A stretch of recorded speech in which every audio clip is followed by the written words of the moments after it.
माध्यमिक शिक्षा परीक्षा एसई को सम्पूर्ण जिम्मेवारीबाट मध्य प्रदेश सरकार बाहिरिएको छ। एक पत्रकार सम्मेलन गर्दै मुख्यमन्त्री सतीश कुमार सिंह र शिक्षा मन्त्री रानी शर्मा तिवारीले आफूहरू एसई को सम्पूर्ण प्रक्रियाबाट बाहिरिएको जनाएका हुन्।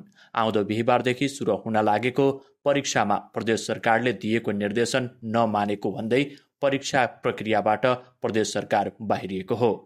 एउटा मात्रै आग्रह गरेको थियो र अर्को चाहिँ मोबाइल परीक्षा केन्द्रमा समातियो भने त्यो मोबाइललाई चाहिँ रिटर्न नगर्नु होला भनेर त्यसको केन्द्रबाट पनि आयो। त्यो हिसाबले हामीले चाहिँ यो निर्णय गरेर उहाँहरूलाई दिएका छौँ र यो केन्द्रबाट पनि आयो र यो केन्द्र अध्यक्ष नियुक्ति गरेन, यिनीहरू मिलोमतैको नियुक्ति गर्दाखेरि यसमा हामीले प्रदेश सरकारबाट जुन एउटा निरीक्षणको टोली हुन्छ अथवा अनुगमन गर्ने अथवा कुनै पनि किसिमका यसमा उहाँहरूको अनैतिक कामको साक्षी हामी बस्दैनौँ। प्रदेश सरकारले केन्द्र अध्यक्ष गोला प्रथाबाट चयन गर्न निर्देशन दिएकोमा शिक्षा समन्वय इकाइ लगायत शैक्षिक संस्थाहरूले नमानेपछि सरकार बाहिरिन बाध्य भएको जनाइएको छ।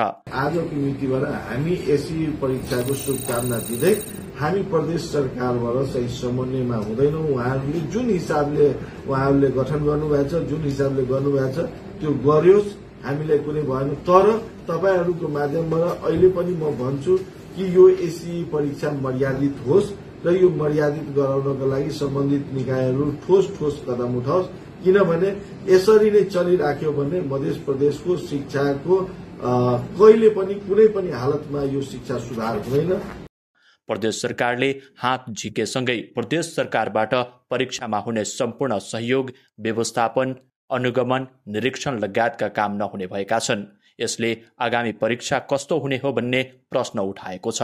मध्य प्रदेशबाट 88,858 जना परीक्षार्थी सहभागी हुन लागेका छन्।